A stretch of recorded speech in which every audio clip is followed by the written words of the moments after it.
Shalom semua saudara. Haleluya. Ya, puji Tuhan. Merdeka saudara. Merdeka? Amin. Sungguhkah engkau merdeka?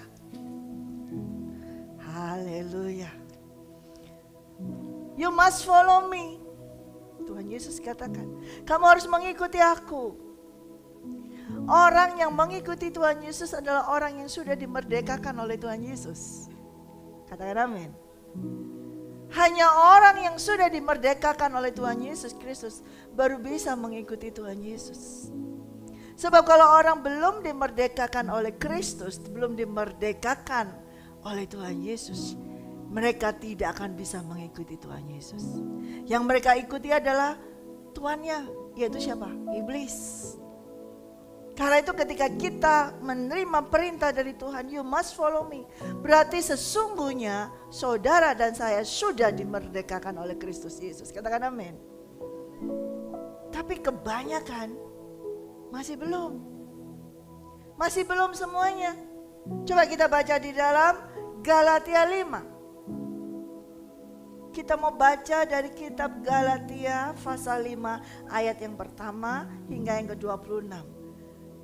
Dengan pelan-pelan saya akan membacakan untuk saudara. Galatia 5 ayat 1 hingga 26. Supaya kita sungguh-sungguh merdeka. Kristus telah memerdekakan kita.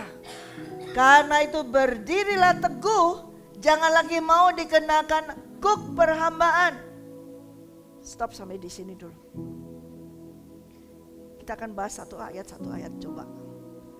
Tuhan Yesus melalui Paulus ini berkata bahwa kita ini supaya sungguh-sungguh merdeka. Sungguh-sungguh merdeka. Karena Kristus telah memerdekakan kita. Ketika dia mati di kayu salib, di dalam penderitaannya dan dia sampai mati, taat dan setia sampai mati, justru untuk memerdekakan kita manusia yang percaya kepadanya. Dengan darahnya itu, Yesus Kristus menebus umat manusia daripada iblis yang mengikatnya, iblis yang menindasnya, iblis yang menjajahnya. Setiap dari kita yang sudah ditebus oleh darah Yesus itu dimerdekakan dari iblis. Saya ulang lagi. Supaya kita sungguh-sungguh merdeka. Kristus telah memerdekakan kita. Karena itu berdirilah teguh dan jangan mau lagi dikenakan kuk perhambaan. Jadi kalau kita sudah dimerdekakan oleh Kristus Yesus, jangan lagi kita mau pakai kuk. Saudara tahu kuk itu seperti ditaruh di leher. Ya. Perhambaan, orang kalau hamba itu selalu dikuk. Artinya menjadi budak. Jangan mau kita mau menjadi budaknya iblis lagi. Jangan mau kita menjadi budak dari dosa itu lagi. Karena Kristus Yesus sudah memerdekakan kita. Katakan amin. Tapi seringkali daripada kita semua termasuk saya, setelah menerima Yesus Kristus, kembali lagi masih mau menjadi hambanya iblis. Itu saya alami dalam kehidupan saya. Sekalipun saya sudah dibaptis, tapi ternyata kehidupan saya masih jadi hambanya iblis, budaknya iblis, budak dosa. Yang seharusnya saya berdiri teguh, tidak lagi mau menerima kuk perhambaan dari iblis, dari dosa.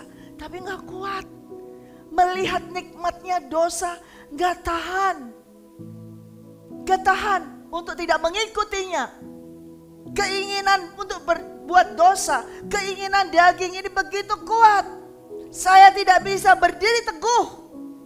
Tidak bisa. Saya sudah menerima Kristus Yesus dibaptis dari kecil. Usia 12 tahun. Tapi dalam perjalanan, kalau Ratna mungkin dari lahir ya, dari kandungan sudah ya. Tapi gak kuat berdiri teguh. Karena godaannya begitu luar biasa. Godaan iblis begitu luar biasa. Sehingga saya mau lagi menerima kuk perhambaan. Kita lanjutkan. Ya. Ayat yang kedua. Sesungguhnya aku Paulus berkata kepadamu. Jikalau kamu menyunatkan dirimu, Kristus sama sekali tidak akan berguna bagimu. Sekali lagi aku katakan kepada setiap orang yang menyunatkan dirinya, bahwa ia wajib melakukan seluruh hukum Taurat. Kamu lepas dari Kristus jikalau kamu mengharapkan kebenaran oleh hukum Taurat. Kamu hidup di luar kasih karunia. Sebab oleh Roh dan karena iman kita menantikan kebenaran yang kita harapkan. Sebab bagi orang-orang yang ada di dalam Kristus Yesus, hal bersunat atau tidak bersunat tidak mempunyai sesuatu arti. Hanya iman yang bekerja oleh kasih. Dahulu kamu berlomba dengan baik, siapakah yang menghalang-halangi kamu? Sehingga kamu tidak menuruti kebenaran lagi. Ajakan untuk tidak menuruti kebenaran lagi bukan datang dari Dia yang memanggil kamu. Sedikit lagi sudah mengkamirkan seluruh adonan. Dalam Tuhan aku yakin tentang kamu, bahwa kamu tidak mempunyai pendirian lain daripada pendirian ini.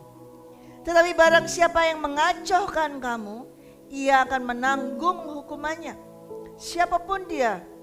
Dan lagi aku ini, saudara-saudara, jikalau aku masih memberitakan sunat, mengapakah aku masih dianiaya juga? Sebab kalau demikian, salib bukan suatu sandungan lagi. Baiklah mereka yang menghasut kamu itu mengebiriskan diri saja. Saudara-saudara, memang kamu telah dipanggil untuk merdeka. Tetapi janganlah kamu mempergunakan kemerdekaan itu sebagai kesempatan untuk kehidupan dalam dosa. Melainkan layanilah seorang akan yang lain oleh kasih. Sebab seluruh hukum Taurat tercakup dalam satu firman ini, yaitu kasihilah sesamamu manusia seperti dirimu sendiri. Tetapi jikalau kamu saling menggigit, saling menelan, awaslah supaya jangan kamu saling membinasakan. Sampai sini dulu. Dulu ketika kita masih jadi budaknya iblis, artinya belum menerima Yesus Kristus, kita belum merdeka. Kita masih mengikuti kebiasaan iblis, gaya hidup iblis, sifat-sifat iblis kita ikuti. Tapi ketika kita sudah menerima Yesus Kristus, mungkin dengan dibaptis, itu kita seharusnya sudah dimerdekakan. Tetapi tadi saya katakan, kita tidak berdiri teguh, gampang goyah. Lalu kena omongan-omongan orang di sekitarnya. Ada orang-orang yang mengacaukan di sekitarnya, sehingga kita goyah, jatuh lagi. Rasul Paulus menyampaikan hal ini kepada jemaat di Galatia, bahwa di sana sebetulnya mereka itu banyak yang sudah menerima Kristus Yesus.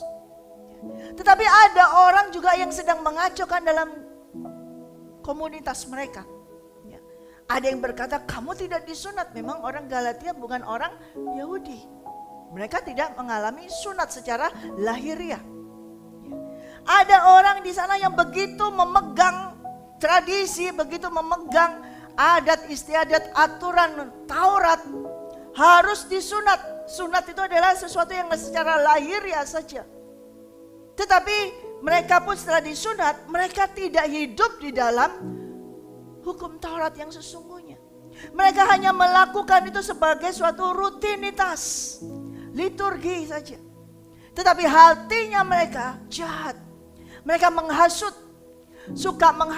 suka membuat provokasi kepada setiap orang, suka mengadakan berita-berita, memberikan omongan-omongan mengacaukan, sehingga ada orang baru mungkin yang terima Yesus Kristus mulai goyah. Yang dulu mereka itu begitu giat, begitu mereka berlomba dengan baik, artinya mereka menjalankan kekristenan.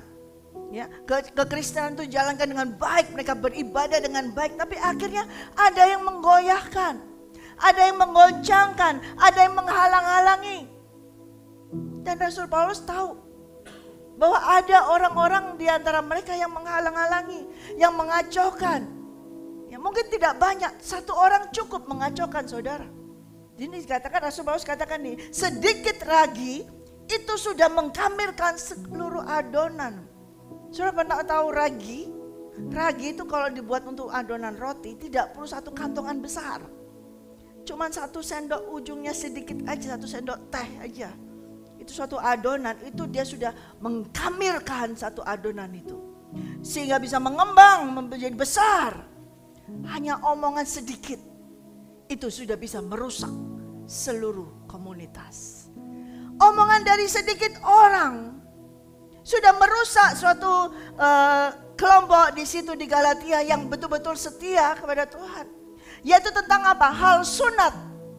Itu mulai menggoncangkan mereka, mulai mengacaukan mereka, mulai mereka memberikan suatu pertentangan. Kamu bersunat, kamu tidak bersunat. Ini mereka pertentangan itu. Sunat yang mereka lakukan hanya secara lahiriah. Tetapi hatinya tidak mengalami sunat tersebut.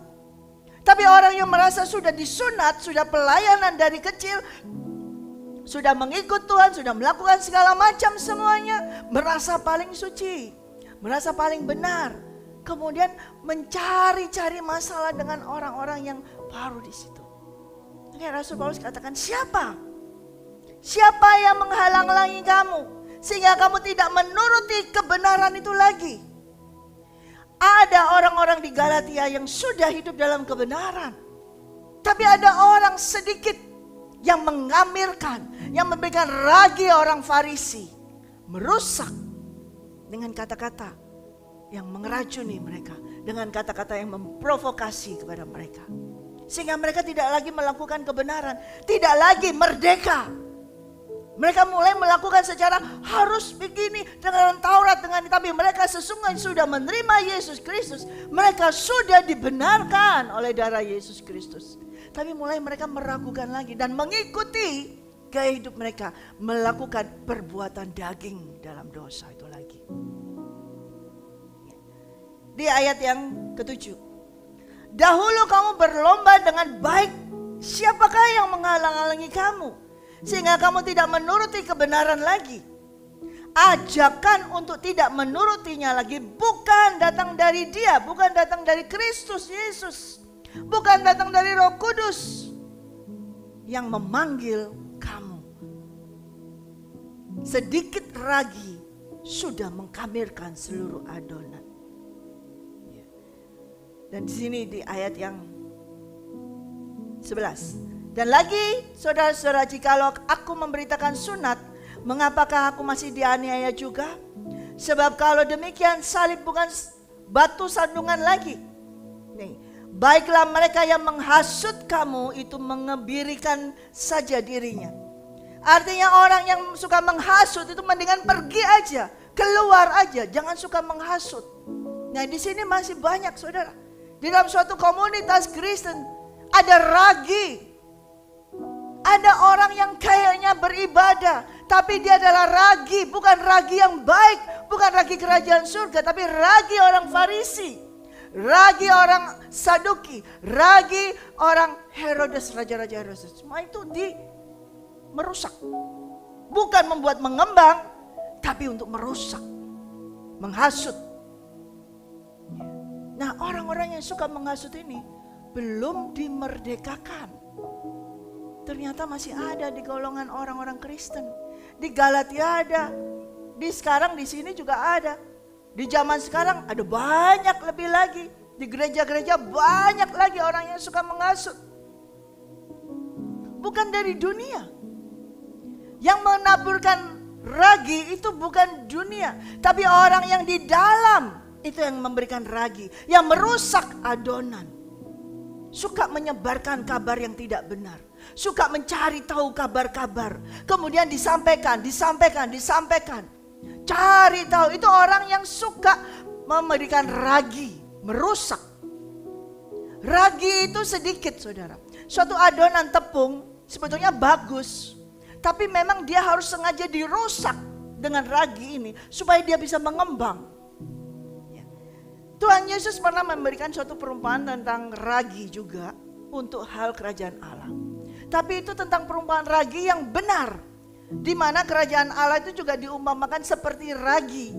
seorang perempuan yang sedang mau membuat kue, dia harus memberikan ragi supaya kecil adonan segini, kalau dikasih ragi bisa mengembang. Tapi yang disampaikan oleh Tuhan di sini adalah ragi yang baik. Tapi bukan ragi yang di sini yang Rasul Paulus sampaikan. Karena yang di sini yang di ayat 9 sedikit ragi yang mengambilkan seluruh adonan. Ini sama yang Tuhan Yesus sampaikan.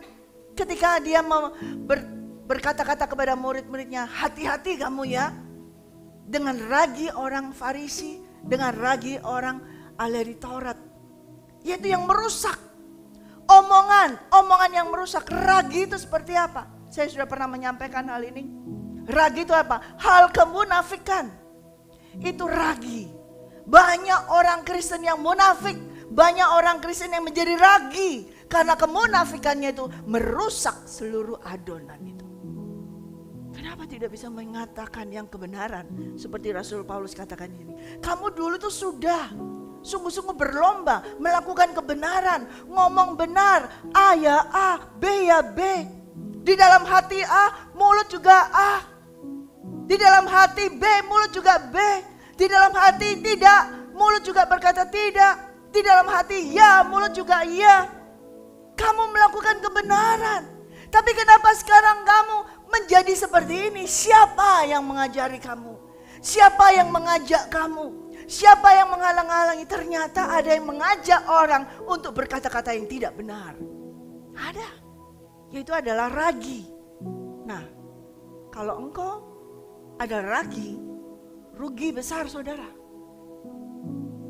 Ragi orang Farisi, rugi. Bukan ragi yang seperti perumpamaan Tuhan Yesus tentang kerajaan surga. Tapi engkau merusak. Engkau memprovokasi, menyebarkan, menghasut. Nah, suka menghasut. Di Galatia ada. Dan Rasul Paulus katakan orang yang suka menghasut itu lebih baik suruh ngebiri dirinya saja. Keluar saja. Jangan ada di situ. Artinya orang yang suka menghasut lebih baik kamu mati saja. Keluar saja. Itu Rasul Paulus sampaikan hal demikian. Karena itu dia katakan diri, saudara-saudara, ayat 13. Memang kamu telah dipanggil untuk merdeka. Tetapi janganlah kamu mempergunakan kemerdekaan itu sebagai kesempatan untuk kehidupan dalam dosa. Melainkan layani seorang akan yang lain oleh apa? Kasih.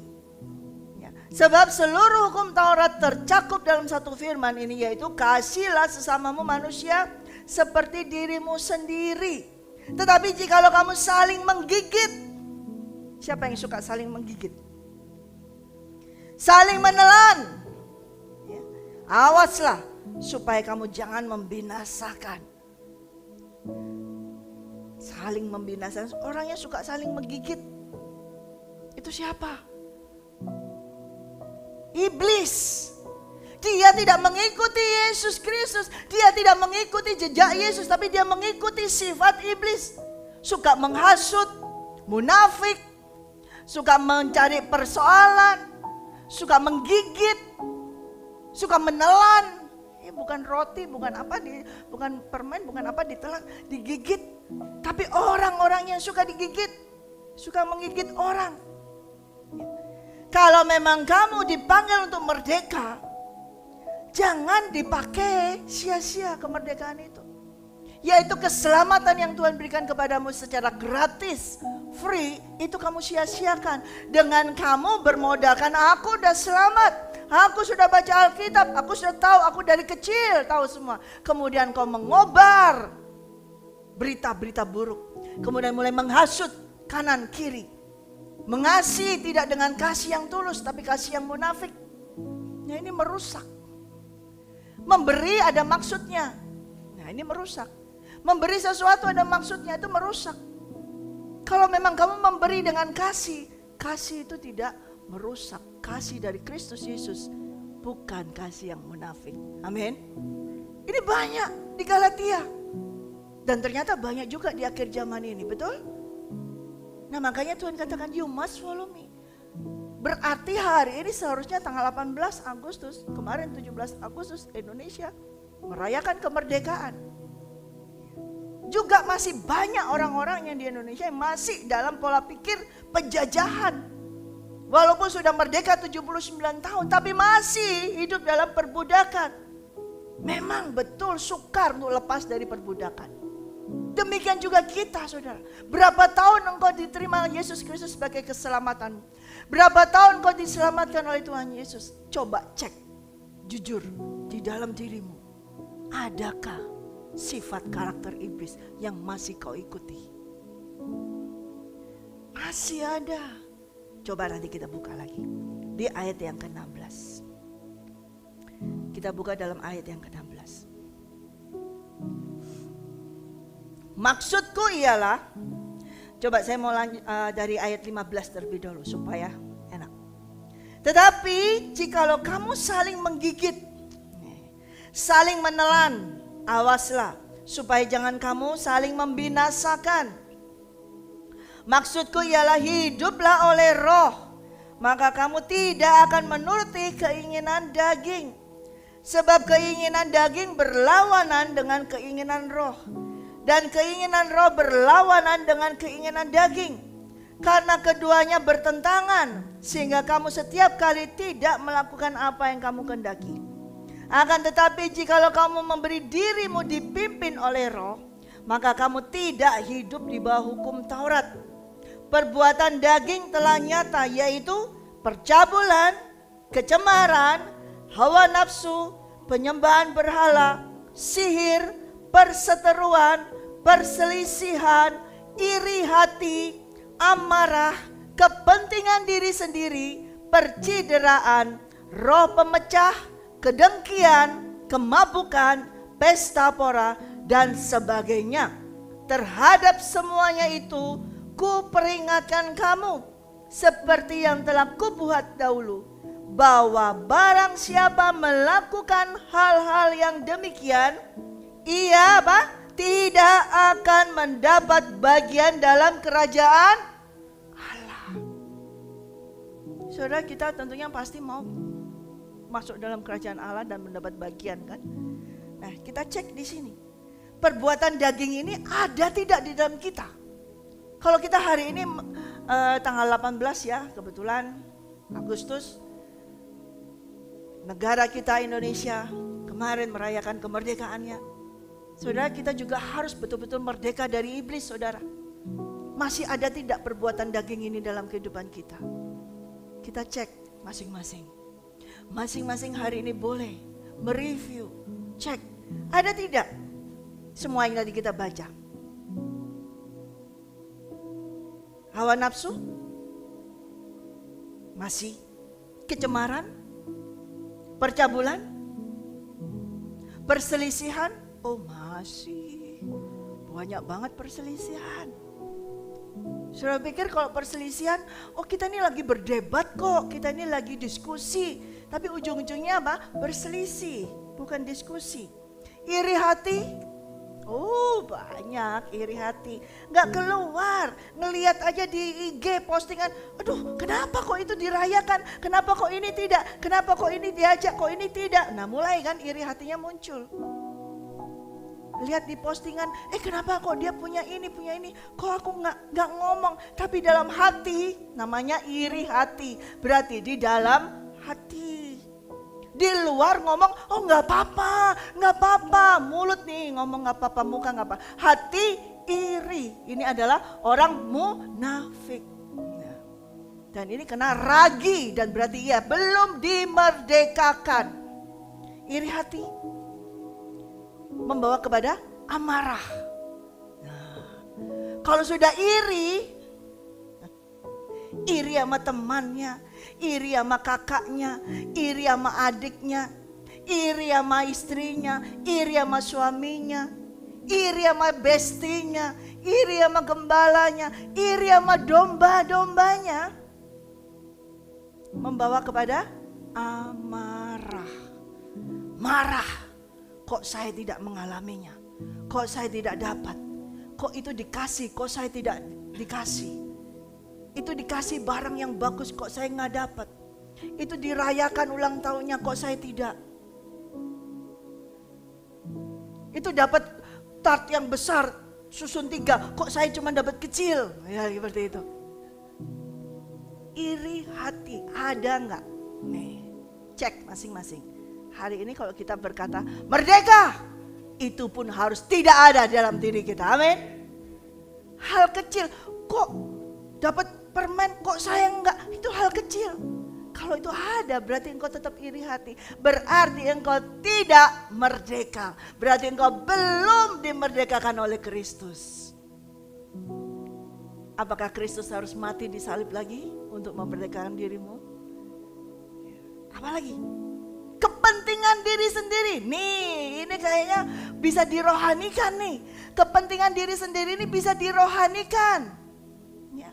Oh, saya harus melayani di sini, saya harus melayani di sini, mementingkan ini. Tunggu dulu, pelayanan kayaknya. Tapi kepentingan diri siapa? Duit. Betul nggak? Omongnya aja, oh pelayanan di sini, pelayanan di sini. Tapi ujungnya adalah mementingkan dirinya sendiri. Tidak bisa engkau berdiri teguh di atas kebenaran Kristus. Suka mementingkan diri sendiri. Nah, ada nggak? Masih ada nggak? Bodoh amat. Yang penting perut gue. Yang penting aku beres. Yang penting urusanku beres. Yang penting dia sama aku baik. Bodoh amat kalau dia malahin. Itu berarti apa? Mementingkan diri sendiri. Bodoh amat, lama nungguinnya. Bodoh amat, tinggal aja. Semua bodoh amat, kepentingan diri sendiri. Masih kan? Berarti engkau belum dimerdekakan, saudara. Berarti kalau belum dimerdekakan, hati-hati. Berarti masih mengikuti langkahnya siapa? Iblis. Ketika Yesus berkata, you must follow me. Dia noleh ke belakang. Kok gak ada yang ikut? Gitu ya. Kok pada lari ke sana? Kok di belakang kok gak ada yang ikut? Percideraan. Percideraan. Nah, apa ini? Suka memberikan sakit hati ke orang. Mencederakan orang. Suka menyakitin orang. Nah, suka membuat sesuatu yang membuat orang itu sakit hati. Ya. Di situ masih ada. Masih ada tidak? Roh pemecah. Nah, suka memecah belah. Satu ngomongnya ini sampai cuma 18 kata, dibawa ke sini ditambah 2 kata. Jadi 20. Nah, jadi terpecah. Nah, gitu kan? Terus dibawa lagi ke sini ditambah lagi 2 kata lagi. Ya. Jadi 22. Jadi kalau dipecah dibaginya jadi lebih banyak. Wah, pecah. Begitu kan? Itu namanya roh pemecah. Memecahkan. Dan Yesus berkata, barang siapa tidak bersama aku, ia selalu memecah belahkan. Memecah belahkan. Roh pemecah. Kedengkian. Ada amarah, benci, dendam disimpan bertahun-tahun. Ada orang bertanya, seumur hidup aku gak akan bisa mengampuni. Tuh, ada yang berkata demikian. Sampai mati, sampai di kuburan. Aduh, itu dengkinya disimpan di dalam. Itu ada, tidak kelihatan. Di depannya, shalom, manis. Ketemu, shalom gitu. Oh, kasih ini, kasih barang sekarang. Tapi di dalam hati simpan itu kedengkian itu sampai lama. Semua orang tidak tahu kalau dia dengki dengan si A, dengki dengan si B. Tidak ada yang tahu. Karena dalam perbuatannya apa? Suka memberi. Memberi dan memberi senyum yang paling manis. Coba saudara, senyum yang paling manis gimana? Paling manis diberikan senyumnya. Tapi ternyata di hatinya apa? Buruk. Busuknya bukan main. Kena ragi. Tuh, ragi itu saudara, adonan tuh ya. Memang kelihatannya di depannya tuh kalau dibuka itu, bagus ya, mulusnya mengembang ya. Tapi sebetulnya dia sedang dirusak oleh ragi tersebut. Demikian juga saudara. Kalau kita simpan itu dengki, iri hati, berarti hati kita ini dirusak. Kelihatannya depannya penampilan baik, baju putih semuanya, holy, nyanyi holy, semuanya angkat tangan, semuanya baca Alkitab, semuanya hafal ayat semuanya. Tapi di dalam hatinya khamir. Wah, rusak. Saudara tahu kalau dibuka adonan itu ya, depannya itu kan mulus banget. Kalau dipecah dalamnya tuh lubang. Saudara tahu? Kayak busa, lubang. Itu yang membuat dia jadi mengembang.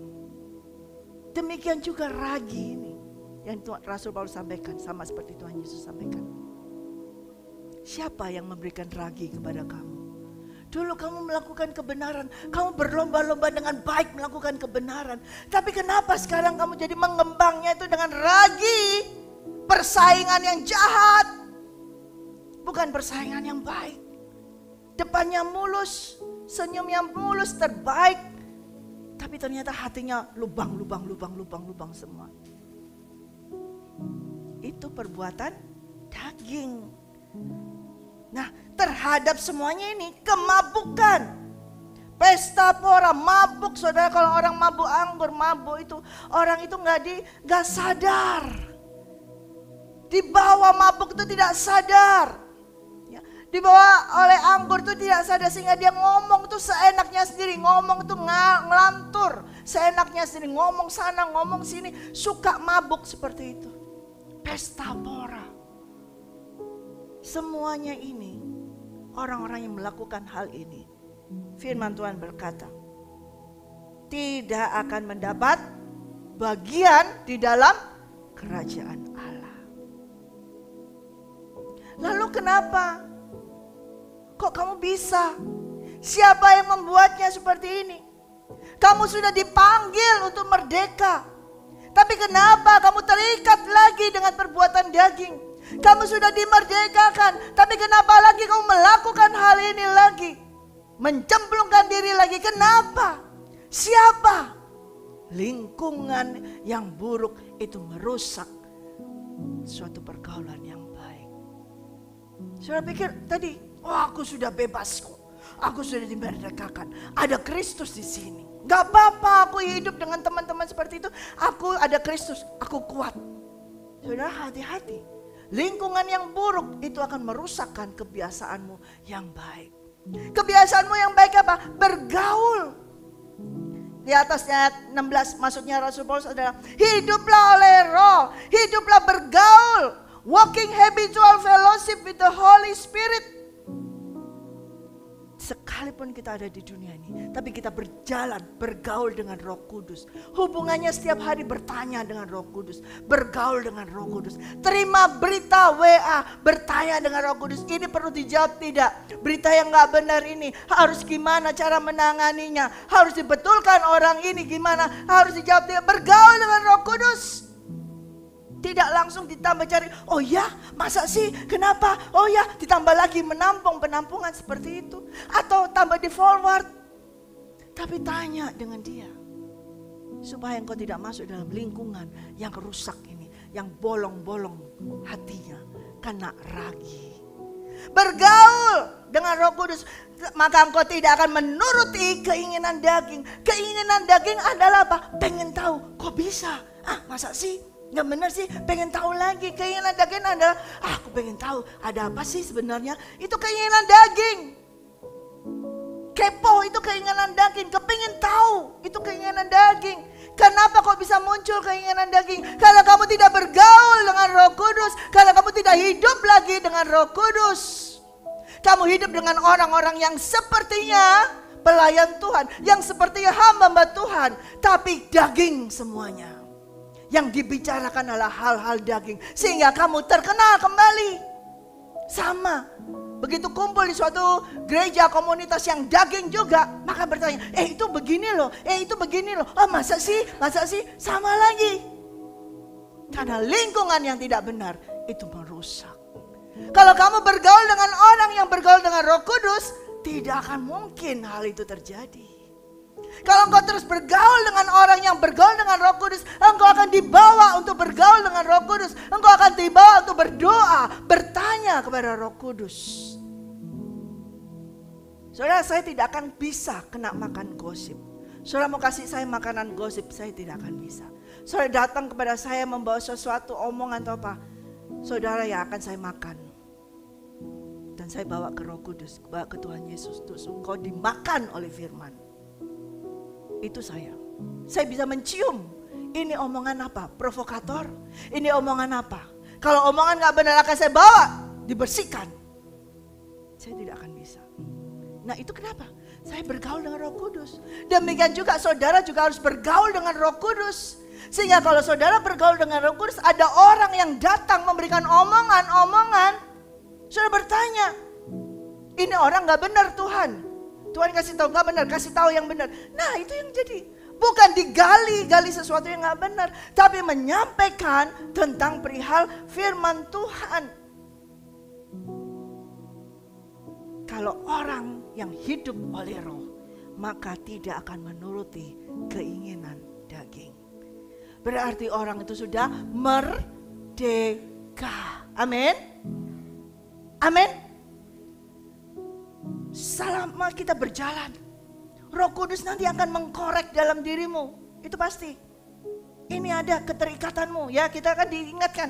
Kamu masih ini loh. Kamu masih curiga ini loh. Kamu masih punya dengki dengan ini loh. Masih iri dengan. Nah ketika itu dimunculkan. Jangan berkata aku tidak kok. Enggak kok bukan aku. Itu tidak akan bisa. Itu namanya bukan menyangkal diri. Itu menyangkalinya. Bukan menyangkal diri tapi menyangkalinya. Engkau akan terus terikat. Tapi bila Roh Kudus berkata, kamu ternyata masih iri dengan hati dengan si ini. Kamu masih punya marah dengan ini. Oh, betulkah Roh Kudus? Ampuni saya Tuhan. Tolong saya Tuhan. Saya mau lepaskan ini. Maka Roh Kudus akan menolongmu. Amin. Oh, ternyata kamu masih punya pikiran curiga kepada si A, si B seperti ini. Oh, ampuni saya Tuhan. Saya mau tolong Tuhan bagaimana cara melepaskan ini. Saya serahkan kepadamu. Amin. Kita lihat di sini. Keinginan daging berlawanan saudara dengan keinginan roh. Ingat itu saudara, ayat 17. Sebab keinginan daging berlawanan dengan keinginan roh. Selalu berlawanan. Saudara perhatikan, gampang banget.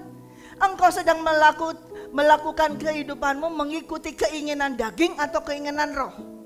Kalau keinginan daging itu enak. Enak banget, daging enak kan?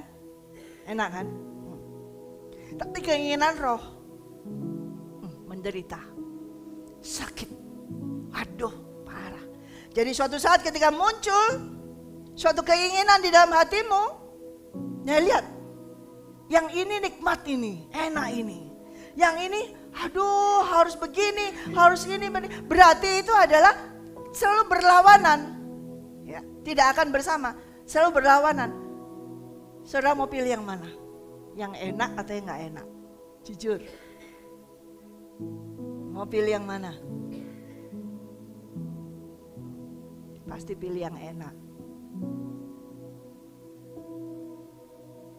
Sungguh mau pilih yang enak? Tidak. Karena keinginan daging selalu enak, keinginan roh tidak enak. Keinginan roh tidak ada yang enak saudara. Mengikut Yesus, kakinya Yesus ada lubangnya. Berarti ada paku, ada bekas paku, harus menderita. Mau naik lebih tinggi kalau di dunia sekuler. Mau naik enak, gampang. Sogok sana. Lewat belakang dengan kenalan dengan bos-bosnya, dijak kemana aja, hangout kemana, oke, mau, nggak pernah menolak. Ya. Ayo setiap hari malam pergi ke ini ikut, gini-gini ke ajak bos gini. Oh ya kalau kita menolak nanti kita nggak dapet posisi yang baik. Ya Pak Tim, sudah gitu ya. Enak kan ya? Padahal enak itu, tapi keinginan daging. Menyenangkan hati bos supaya kita besok dapat orderan lagi, supaya kita dapat ini lagi. Tapi itu di sana dibawa kemana? Ke tempat yang seharusnya tidak boleh kita datangi.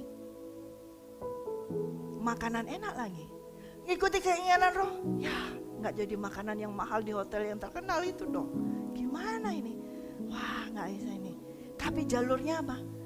Ikut Tuhan Yesus, jujur, tekun. Orang jujur, orang tekun itu pasti menderita.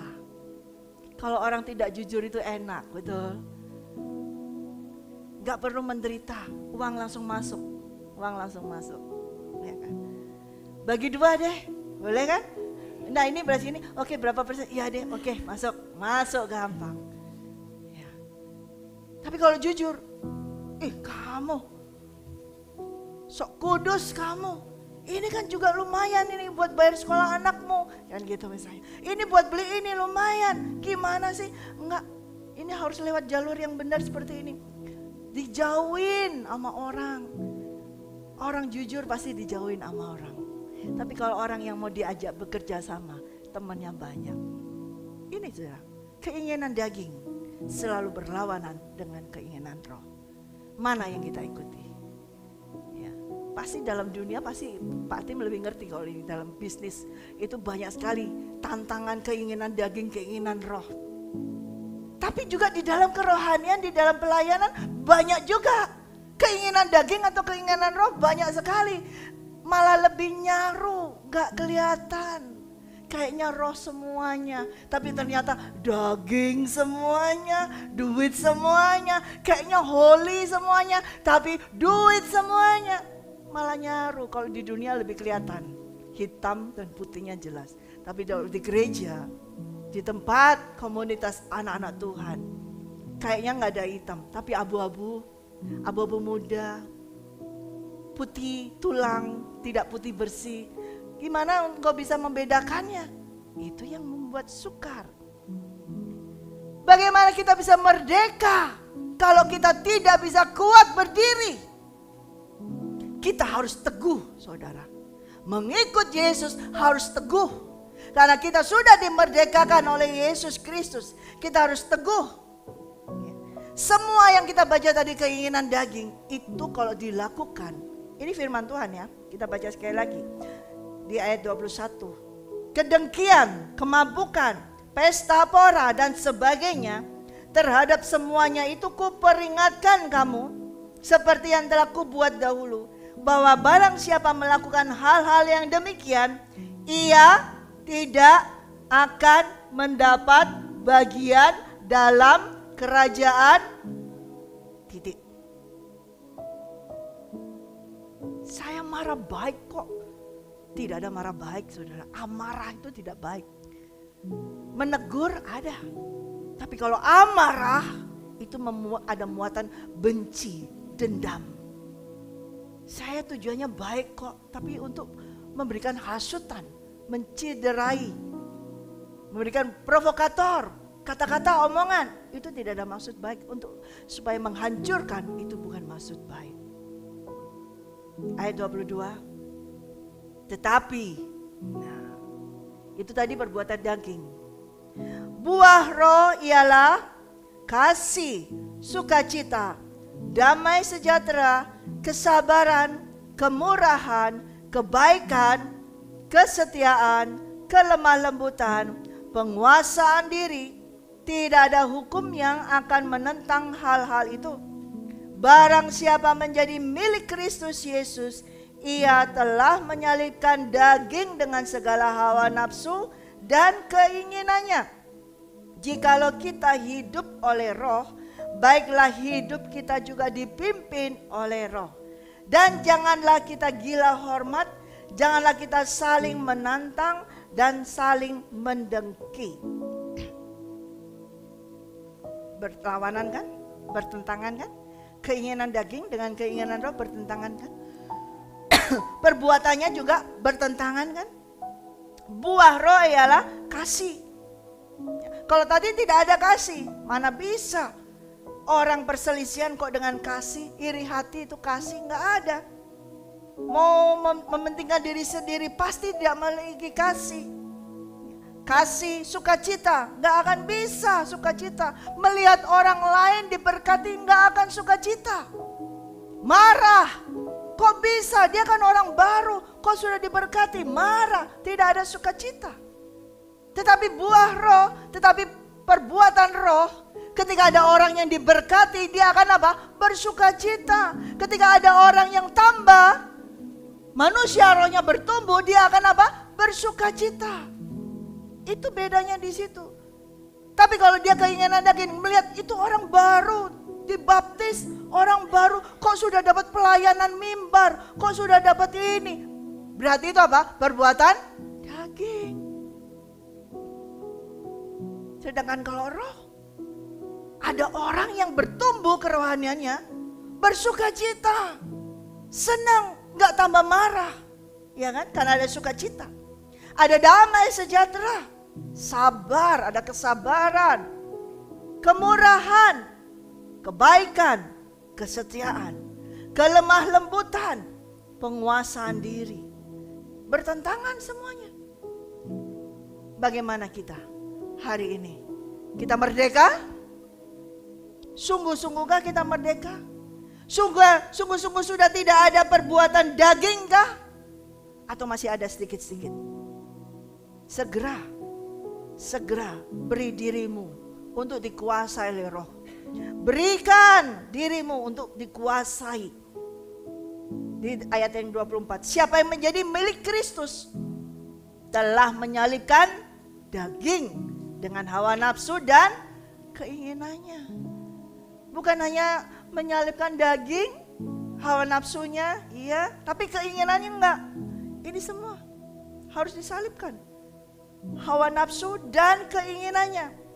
Jikalau kita hidup oleh roh, kita harus mau dipimpin oleh roh. Memberi diri kita untuk dimiliki seutuhnya, sepenuhnya kepada Kristus Yesus. Dipimpin, dituntun, mengikuti jejaknya, betul?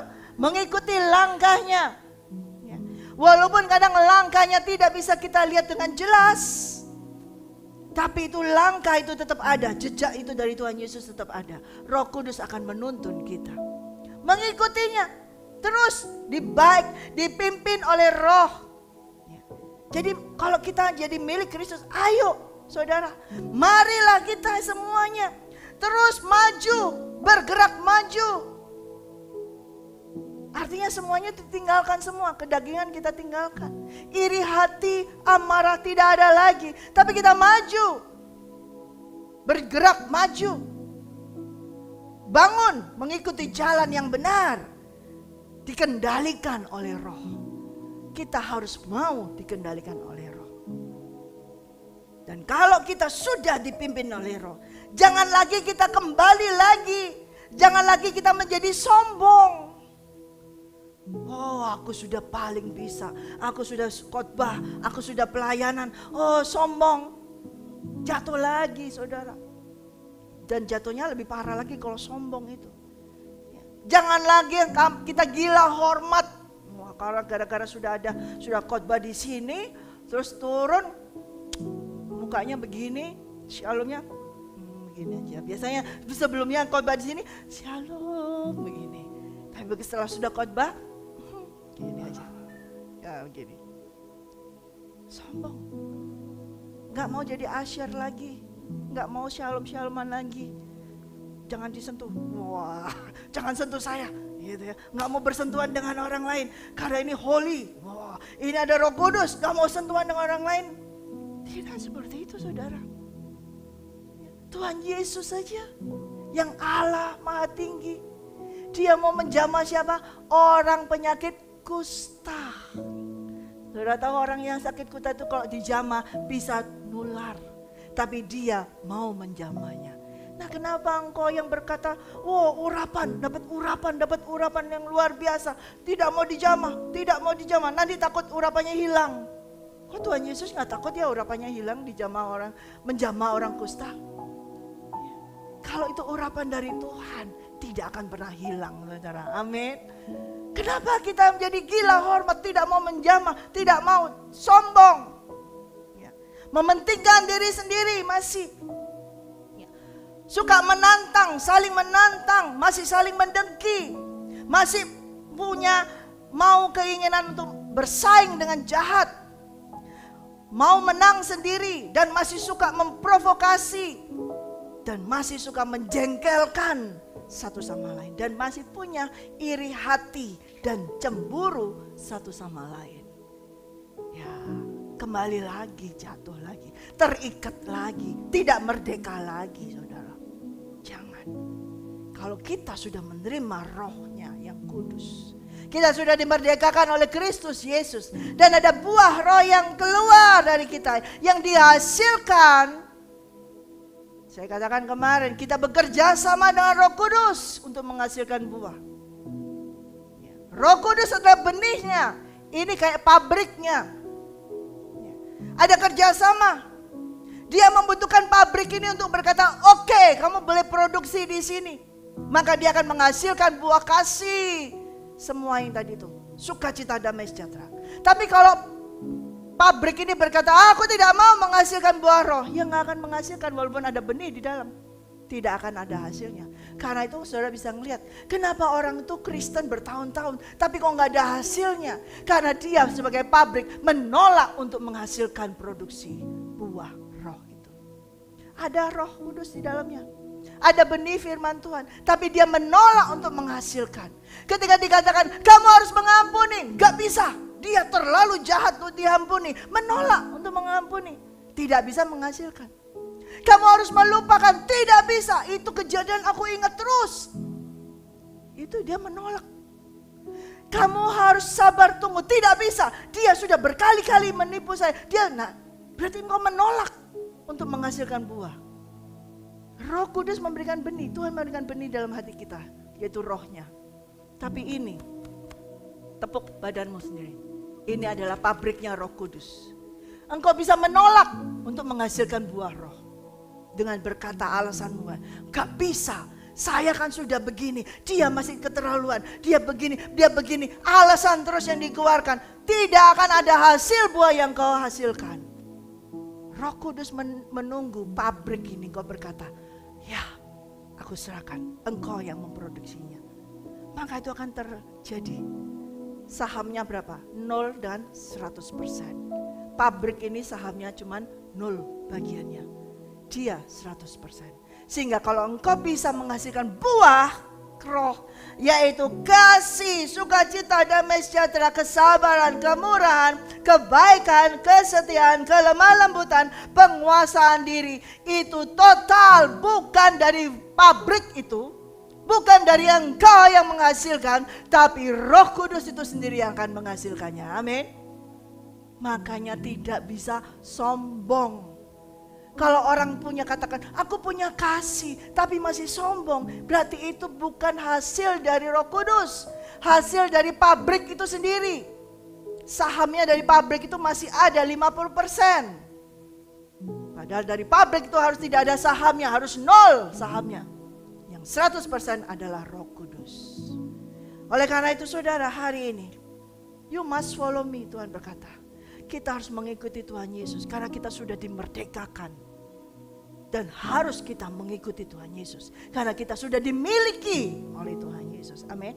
Bukan miliknya iblis lagi. Harus tinggalkan itu semua. Kalau hari ini engkau masih suka memprovokasi orang, kalau hari ini engkau masih suka ada marah pada orang, hari ini engkau masih ada cemburu dengan orang, hari ini engkau masih ada iri hati dengan orang lain, hari ini engkau masih ada marah, benci, semuanya, hari ini keputusannya.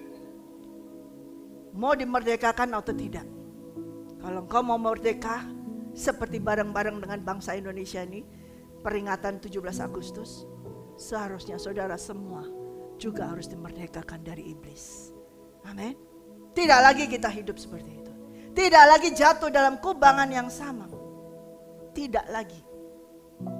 Kalau ada orang yang menghasut kamu, suruh pergi. Rasul Paulus katakan ini. Kalau ada orang datang menghasut kamu, usir dia, pergi. Kamu tidak benar. Keluar, pergi. Usir dia. Siapa yang menghalang-halangi kamu? Siapa yang menjadi ragimu? Bersihkan. Kalau ada orang yang merusak tubuh ini, merusak hatimu, suruh pergi. Ringan aja. Tuhan, singkirkan yang tidak benar dalam kehidupanku. Tuhan, singkirkan hal-hal yang tidak benar dalam hatiku. Tuhan, singkirkan orang-orang yang tidak benar dalam kehidupanku.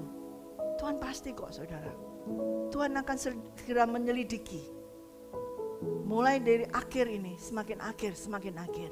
Dalam kehidupanmu akan mulai diseleksi oleh Tuhan.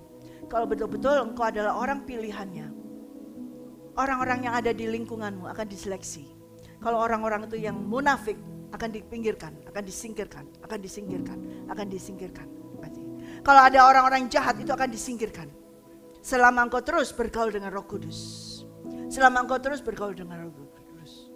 Oh, bagaimana saya masih kerja di dunia? Tenang. Selama engkau terus bergaul dengan Roh Kudus, orang yang jahat-jahat itu akan disingkirkan oleh Tuhan. Tahu harus bergaul terus, bergaul dengan Roh Kudus. Amin. Walking habitual fellowship with the Holy Spirit. Itu yang memerdekakan. Berdirilah teguh, jangan goyah. Apapun keadaan kita saat ini, apapun keadaanmu saat ini, ikuti tetap terus jejak dari Tuhan Yesus. Dia tidak goyah, dia tidak gentar. Walaupun harus pikul salib, dia tidak gentar. Walaupun kayaknya sementara Bapa meninggalkan dia, dia tidak gentar, dia tidak goyah.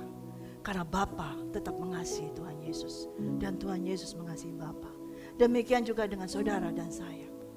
Kita harus masuk dalam masa-masa kesengsaraan. Kita harus mengalami masa-masa yang tidak enak. Jangan gentar, jangan goyah. Kalau engkau sudah dimerdekakan oleh Kristus Yesus dan engkau melakukan apa yang diperintahkan oleh Tuhan dan engkau bergaul terus menerus dengan Roh Kudus, maka Dia yang akan menghasilkan buah roh itu dalam kehidupanmu.